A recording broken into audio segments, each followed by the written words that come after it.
Alright, what is going on, you guys? My name is Bubba, and welcome back to another insane story. So today's story takes place back when I was actually, funny enough, just graduated high school. And I remember basically the year after I graduated high school, I had a friend of mine that was basically in love with his girlfriend. Now, don't get me wrong, he had a really good girlfriend, and from my knowledge, she was one of the best girlfriends he ever had. Knowing that he had probably like 3 or 4, because I'm not gonna lie, he wasn't a stud in any way. He managed to keep this one and have her for a very long time. I want to say almost basically 2 years they've been together. And for some reason, I remember one day he walked up to me and said, "Yo, Bubba, bro, I'm not gonna lie to you, bro. I think I'm gonna tie the knot with this one." I remember he said that to me, and I looked at him saying, "Wait, bro, what? You're literally like just turning 20 and you're gonna get married?" And I remember he looked at me and said, "Bro, like, I don't know, man. Like, it's been 2 years. I feel like she's really the one, and I really just want to marry her." Now, I remember when he told me this, I thought it was a good thing for him, but at the same time, a bad thing for him. I don't know. I really don't trust women nowadays in this generation. Like, let's be real here. Like, Juice WRLD once said,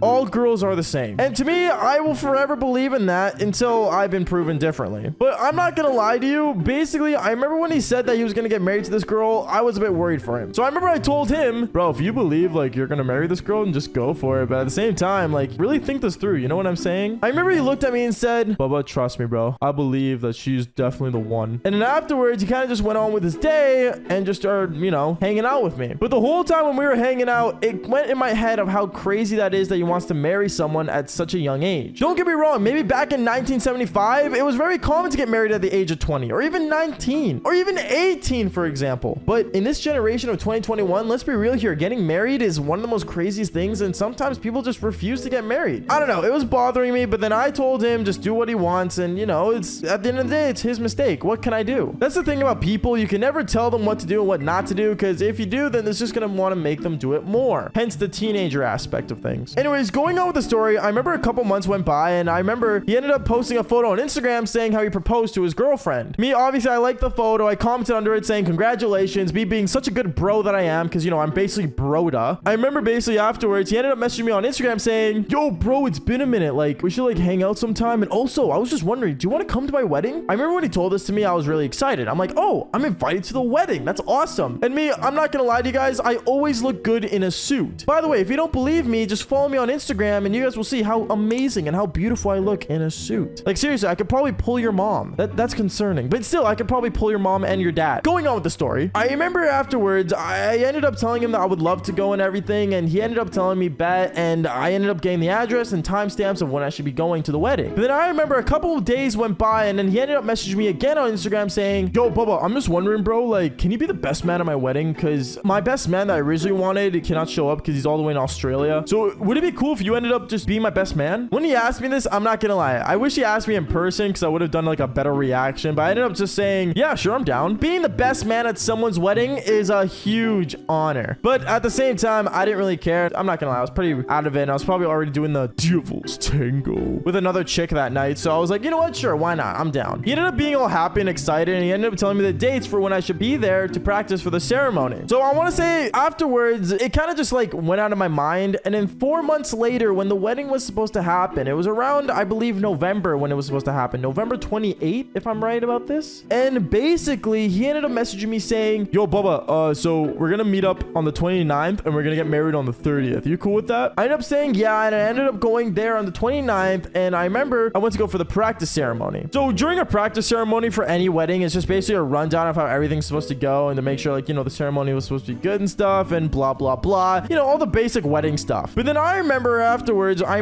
got to the wedding ceremony practice, and basically we all started practicing. I remember I went down the aisle, did my walkthrough with a hot chick that he was friends with, or the bride was friends with, I guess. And then afterwards, I remember when we were all like on stage waiting and all like hanging out and stuff, the bride was like basically like practicing her walk. She was wearing her normal clothing because it was only a practice ceremony, and she walked down the aisle, and I'm not gonna lie to you, when she was walking down the aisle, she was eyeballing me like no tomorrow. I had no idea why she was eyeballing me. I don't know if because my jacket was weird or something, but she was staring at me like nonstop pop. Now, I'm not gonna lie, I didn't mention anything, I didn't say anything, I just kept going on with the ceremony. It was none of my business to, you know, say anything. But then I remember during when everyone was on the altar and we were all like basically like, you know, standing there, bride and groom, and the, you know, bridesmaids and the grooms, we were all just sitting there, or standing, I should say, and we were all just waiting. We were all waiting to basically just, you know, have a rundown of the ceremony and see how everything would go. But as like the bride was standing in front of the, you know, person she was supposed to be married with, she was just staring over her shoulder and looking at me. Now, at this point, I felt uncomfortable. So I remember basically after the ceremony ended, I was just planning on just gonna straight up leaving because I didn't know what was going on. I didn't know why she was staring at me, and I didn't know what was going on at all, to be honest. But then afterwards, I remember as I was leaving from my car and getting inside my Toyota Celica that I had at the time. By the way, I love that blue car. It's so beautiful. But as I was opening the door, I remember she ran outside and said, "Hey, like, you're Bubba." I remember I looked at her and I'm like, "Yeah, I'm Bubba. Like, what's going on?" I shook her hand and basically she looked at me. She's like, "Yeah, he told me he had a new best man, but I didn't expect him to be this hot." I ended up just looking at her all weird, saying like how she called me hot. Like, it was kind of awkward how she called me hot in general. I just didn't know what to say at that point. So I remember I just looked at her and said, "Oh yeah, like, you know, it's my honor. I could help out. You know, it's pretty cool. It's my honor." I don't know why I said that, but you know, it was whatever. It was in the moment. I didn't really know what to say at that time. And then she's like, "Yeah, I was just wondering, like, what's your number?" What is what I said? She literally just asked for my number. I was super confused and I didn't want to say anything, but I ended up just giving her my number and I just kind of just moved on from it. I'm like, okay, whatever. But then this is where the story gets actually insane, okay? So 2 days later, it was the wedding day. It was wedding day. I got my nice suit on. And like I said, I always look good in a suit. So once I got my suit on, I, you know, got ready. I got to the church early that we were doing the ceremony in. And as I was there, I remember we were all just like, you know, getting ready and stuff. But before the wedding started, and I want to say this was like 20 minutes before everyone was just getting ready to sit down and watch the wedding happen, I remember I was just walking down a hallway that the church had. And basically, I remember the bridesmaid walks up to me that I was supposed to walk down the aisle with. And she's like, "Hey, the bride wants to talk to you. I don't know what's going on, but she's panicking and she wants to like talk to you or something." I ended up looking at her and I'm like, "Oh yeah, I can go talk to her. It's fine." And when, I had no idea why she wanted to talk to me because in no way did I know her at all. Like, she just kind of just like knew me from her husband or her fiance, I should say, at the time. So I didn't know what to think. But I remember I ended up going to where the bride was and I saw her in her fancy dress and everything. And I went up to her and said, "Is everything okay? Like, you fine?" She looks at me and says, "Oh my goodness, like, Bubba, like, I'm panicking. Like, I'm getting married and like, I'm stressing out. Like, I don't know if I want to do this." I ended up looking at her and I'm like, "Just do it. Like, what's stopping you? You got a whole life ahead of you. Like, if you really don't want to marry him, don't marry him. But at the same time, like, what's really holding you back?" And when I asked her what's holding her back, she ended up telling me, honestly, like, I don't know, like, I really just want one more good devil's tango before I walk down the aisle. Like, he's not that good in bed. And like, I don't know, like, I'm panicking. When she told me my buddy wasn't good in bed, I knew my mission. And honestly, I'm just gonna say this right now. I did this for him, okay? This is like the ultimate bro code breaking, okay? I broke the bro code. I'm gonna say that right now. But this was for him and my buddy to get married. So I told her the thing that I could do for her. I said, "Well, I'm gonna tell you right now, I am actually a professional at the devil's tango. And I'm not gonna lie to you, we could just do it right now. You walk down the aisle, you get married knowing you had the best last devil's tango of your life." She looks at me and she's like, "Are you serious right now? Like, you would do that?" And I said, "Yeah, but you have to understand, it has to stay in this room. In no way can you tell anyone about this." When she told me that, I remember she made a promise and I told her, "Hey, we're in God's house. So understand that you made that promise, you will keep it forever." She looks at me and starts giggling and I looked at her straight in the eye, like as if I wasn't joking, because I wasn't. And then she said, "Okay, bet." So I remember we ended up locking the door that we were in and we ended up just doing the devil's tango while I was in my suit and she was in her bride's dress. And then afterwards, I remember like we were only there for like 20 minutes, but then afterwards the knock on the door happened of when, you know, she was supposed to get ready to come out and I was supposed to be ready. I ended up going out and I basically said, "She's ready to walk down the aisle." And basically I remember like afterwards she started getting her hair like all fixed up again because I pulled her hair and stuff. And then boom, the wedding happened. And it was super funny because as I was walking down the aisle, I remember the bridesmaid looks at me and says, "What'd you do to like help her out? Like, she's so calm now." I said, "Don't worry about it. I worked my magic charm." And then afterwards, I remember we all started walking down the aisle. And basically, as we all got into position, we all got ready. The wedding music happened. And then basically, she walked down the aisle with a big smile on her face, getting ready to get married. She ended up getting married. They ended up sealing the knot by putting the rings on. And then boom, my friend got married. And I remember the whole time when she was getting married, she ended up looking at me over her shoulder and smiling. Yeah, I basically was a hero in this story, if more I think about it. But hey, what can I do? I ended up doing the right thing for my homie. Now, if you're wondering if he ever found out, yes, he does, but that's for a later story. And all I'm gonna say is thank you guys so much for watching. Make sure you guys leave a like and subscribe to the channel if you haven't already. And like I always say, just follow for more crazy and embarrassing stories. All right, peace out, guys.